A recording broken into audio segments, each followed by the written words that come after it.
Hello, fellow human. Nobody here with a new stock analysis. Today's question is, should you buy Palantir stock? This is not an easy question, both because of what the company does and because this stock is not particularly easy to evaluate. As always, I will jump straight into my verdict and I will give you my reasons afterward. Let's go. At today's price of $27, Palantir stock is a buy.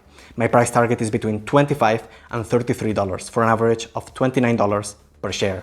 This means I expect only a modest upside for the share price of up to 21% for the coming 12 months. So it would seem I do not expect the stock to do much in the coming year. But it is a little more complicated than that. Let's take it one step at a time. The AI hype train got more and more passengers as more and more generative AI tools got released to the public over the past few years. By past few years, of course, I mean 2023. As it usually goes, it didn't take long for many people to become cynical and call it all bullshit. Fanboys then attack these haters and it all becomes a polarized mess. This has resulted in companies like Palantir making headlines all the time, with analysts and commentators either exaggerating its short-term upside or bashing the company, calling it a mere spreadsheet with a different color palette. The truth, as is often the case, lies somewhere in between. Let's go a bit more in detail. But first, a little disclaimer. If you're watching this, I assume you're not a lemming, but a sovereign individual. Nobody can tell you what to do with your own money. I only provide you the tools to take financial matters into your own hands. You alone are responsible for where you place your time and money and trust. So no, this is not financial advice. This is just how nobody invests.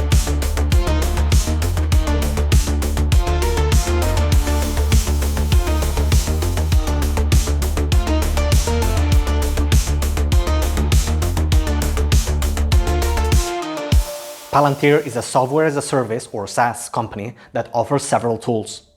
Gotham, which is designed for government agencies and is mainly used in counterterrorism, defense, and law enforcement. Foundry, which is tailored to commercial clients and allows them to make sense of all their internal data so they can make better business decisions and optimize their workflow. Apollo, which allows the company's software, like Gotham and Foundry, to be managed and deployed across different environments. And the Artificial Intelligence Platform, or AIP, which integrates artificial intelligence and machine learning into Gotham and Foundry. This is just a tiny little summary, but hopefully it will help you get situated. I know it took me more than a minute to get a sense of what the company does.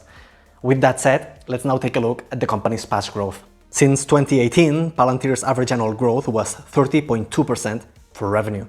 On the other hand, earnings only became positive in 2023, something completely normal for a young growth company. And as you can see on the chart, earnings have actually seen a pretty constant improvement. This is pretty decent growth, but let's not get carried away. Young growth companies show numbers higher than this all the time. Palantir is not breaking any records here.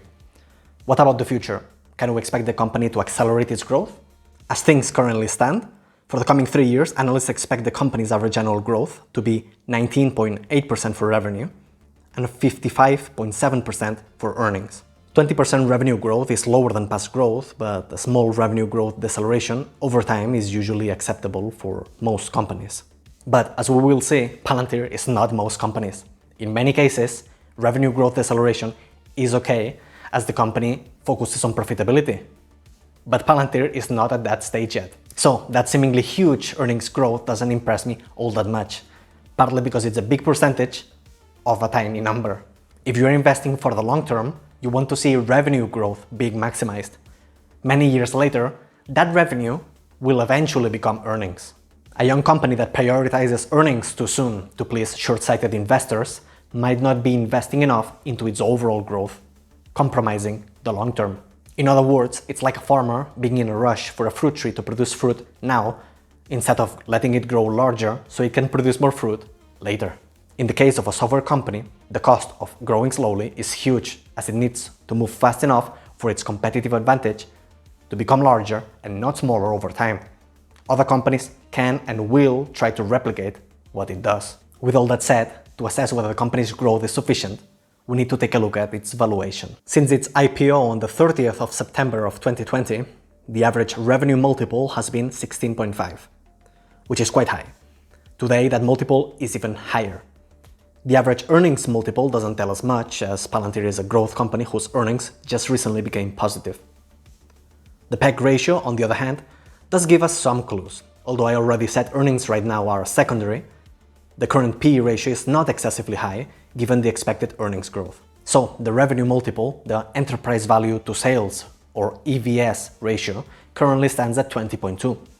I already said this is expensive. But how expensive is it really? Revenue multiples tend to be high for fast-growing software companies.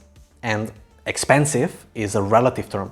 We need to compare the revenue multiple with the revenue growth and the profit margins.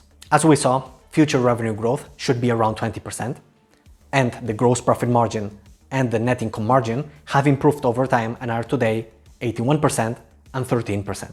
Taking all of this into account, compared to other software companies, Palantir's valuation is, indeed, clearly expensive. But then, why did I call the stock a buy? Simply put, because I believe revenue growth will surpass the 20% expectation. Maybe not in the coming year, but eventually. Palantir offers both governments and companies the capability to make sense of all their internal information, to translate even messy, unstructured data into actionable insights. If it doesn't sound to you like something absolutely everybody will need to adopt to survive, it should. Have you seen military demos of the Gotham platform? In both the literal and figurative battlefields, businesses and armies and bureaucracies must make good use of any and all tools at their disposal. Not because this gives them an advantage over their competitors, but because competitors are already using them. Companies and nations alike that do not do this will fall. No, Palantir's tools are not Excel spreadsheets with a new color palette.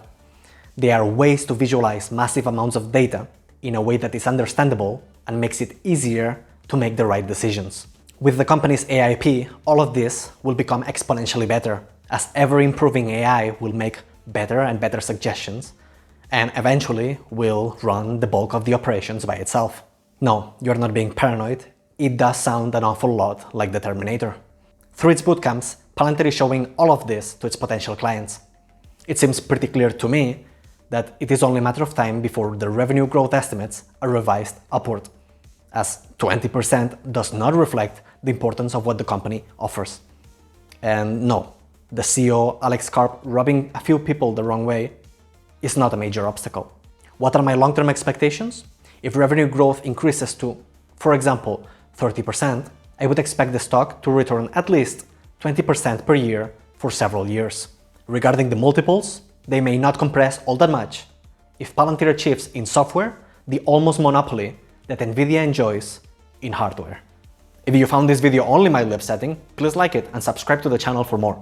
Share your thoughts in the comment section and let me know which stocks and concepts you would like me to explore in the future. If you have any questions, just ask. And until the next one, remember, if nobody invests, so should you.